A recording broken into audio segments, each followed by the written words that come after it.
All right, it is media day. We are talking 10-6A with Rockwall Head Coach Trey Brooks. Coach, you guys have dropped down to a 7-team district, and that presents its own issues, I'm sure, as far as scheduling goes, because now you have to pick up another couple of non-district games. So I'm going to go ahead and start off there. With 4 non-district games, who do you have, and what do you hope to get out of that going into the season? Yeah, so when it comes out and you find out you're in a 7-team district, immediately you're looking for the other 17 districts to figure out who you can play. And thankfully, I saw the Arlington and Grand Prairie district and talked to Coach DeLay over at South Grand Prairie. They wanted to play, and so it worked out really good. That's an opponent we've never played them, not real familiar with them, so that'd be fun to go over there and play them. And as far as non-district goes, it's been the same goal for us since I've been here at Rockwall. I'm going on my 10th year here, and it's always been the same mentality: play as many good people as you can possibly play, and figure out what your strengths are through that, and figure out what your weaknesses are by playing good people. And so it's just going to be the same thing this year. We just hope that we get throughout that 4-game stretch, that we just continue to get better every game, and that we're ready for the games that really matter. All right, so let's talk about your team a little bit. As we've talked about your non-district games, you have a quarterback to replace that was quite a head turner there with Braden Locke, and he had his favorite receivers. One went down to Baylor, but you still got Noble Johnson coming back. But talk about who you hope to fill in that quarterback role, and are we still going to be tossing around like we've done in the past? Oh, yeah. I think we'll always be doing that here at Rockwall, as long as I'm here at least. But, Braden is obviously a special player, the kind of player that you don't really replace. But I'm so excited about the guys that we have coming back. Our quarterback, Lake Bennett, he is going to present a whole different set of issues to defenses, I think. And Lake is a very talented kid. He's a baseball player. He's got the phenomenal arm strength, can make every throw that you want him to make. The thing that the different aspect that Lake brings to the table is that he's a little bit of a runner. He's a 225-pound quarterback that can run and get downhill, and so that, I think, that's going to present some issues for defenses in its own right. But we're going to continue slinging the ball around, and being able to add some of that quarterback run game, I think, will make us more dangerous. And he's got a couple great receivers out there to throw to, like you mentioned, Noble. Having him back is huge. Aiden Meeks on the other side at our Z receiver had a phenomenal year last year, led our district in touchdown reception. So I think he's going to have a great year too. And then we have even more experienced guys. And Quintero Jones started several games for us last year. Kai Helton played last year for us as a sophomore. So good, really, really good weapons out there at receiver that we're excited about too.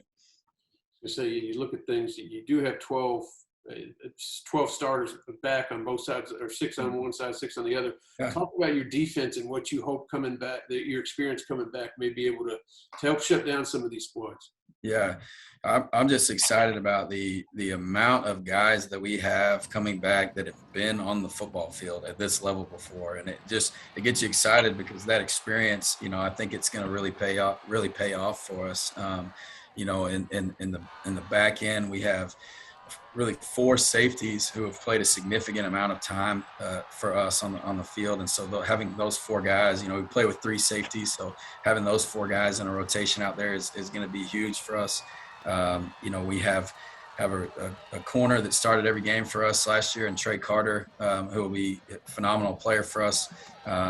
Linebacker guys that have been on the field. Jarrett Stoner is a returning starter for us. He was the defensive newcomer of the year last year. And then Kevin Cunningham, who started 12 games for us at safety last year. He's going to be playing outside linebacker, kind of a hybrid guy for us. We're really, really excited about him. And then we feel great about our overall depth on the D-line and number of guys that we feel like we can get out there and play. Some guys that were in backup roles last year, a few JV guys moving up, and then returning, a couple of returning starters, guys like Aiden Barrera, who has played a ton of football for us. So I'm excited, I think, more than anything on our defense, just about the experience that we have and hoping that experience and maturity is going to pay off for us on that side of the ball. Is there a position on either side of the ball that, as we're going into summer practices, you'll look at the whole team's practice, but you'll kind of keep your eye over here, hoping somebody steps up and fills a position that you may need filled because of graduation? Is there a certain position that you'll be eyeing this summer? Well, I'll say this. We spent a lot of time really trying to put the puzzle together in the spring. We do so much of our evaluation in the spring so that when we get to the fall, we're getting ourselves ready for the game. And that's not to say that guys can't emerge, during those first 2 weeks of fall camp. But we sure, we had the microscope out in the spring and we're really looking at it.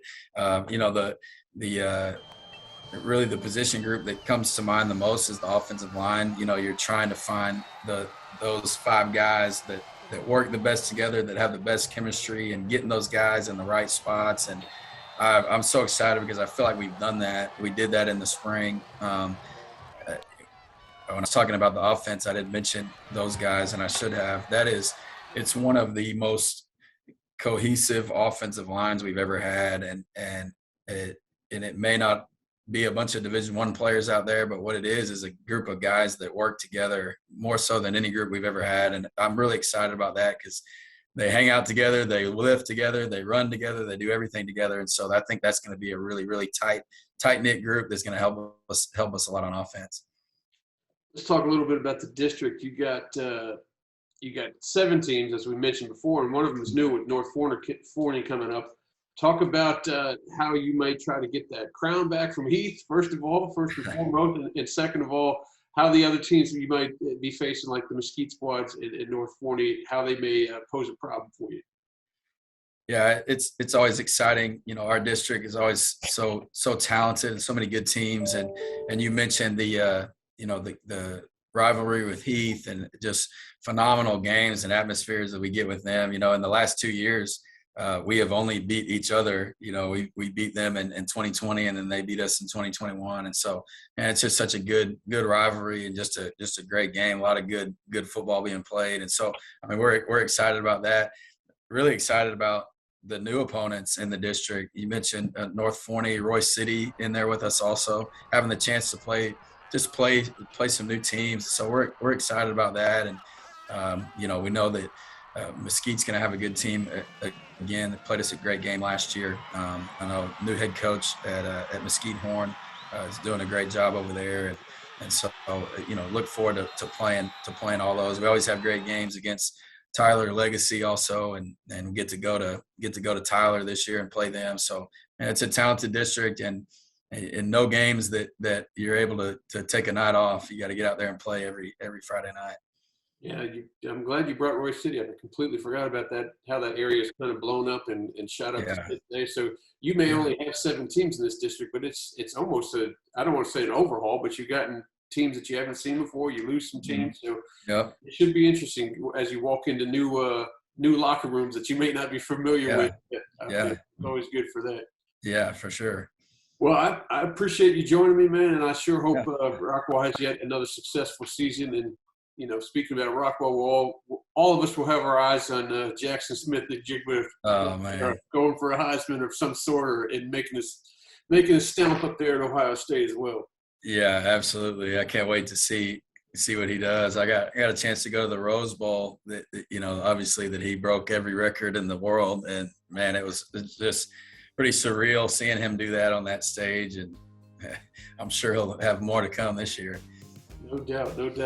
Well, I appreciate it, and good luck in the playoffs. Yeah, thank you. I appreciate it. I should say good luck in the season. I've already put you up in the playoffs already. Yeah, we got some work to do before that. Wait for me to jinx you like that. You like that? Huh? All right. Thank you, Coach.